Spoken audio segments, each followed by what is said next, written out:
In today's video, I'm going to teach you how to use Grid in Webflow in just 5 minutes. Let's dive right into it and start by logging into your Webflow account. Once you've successfully logged in, the first place you need to go is your Webflow dashboard. This is your command center where you manage all your Webflow sites and projects. Next, you want to open the site where you intend to use the grid. Whether you're starting from scratch or working on an existing design, make sure you have the correct project open. Now, let's talk about creating your grid. You'll want to add an element that can support the grid structure. This could be a section, a div block, or any other compatible element. To do this, head over to the Add panel, which is located on your left. From there, drag your chosen element onto the canvas. Now that you have your element in place, it's time to transform it into a grid. Click on this element to select it, then navigate over to the Style panel.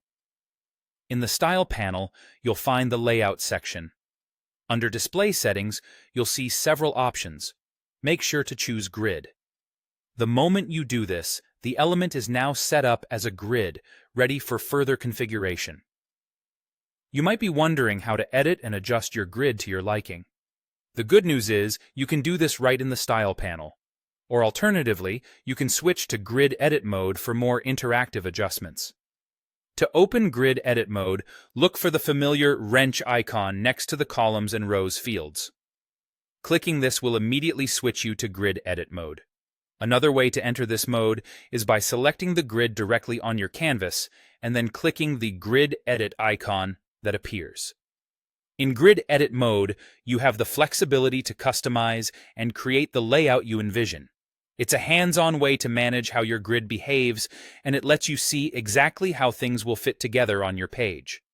Once you're satisfied with your grid setup, exiting Grid Edit mode is straightforward. Just click Done on the overlay that appears over your canvas, or find and click the Close icon in the grid settings. And there you have it. With these simple steps, you've set up a grid using Webflow, giving you the power to design beautifully structured layouts with ease.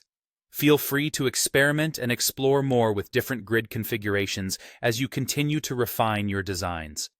Thanks for joining me today, and happy designing with Webflow.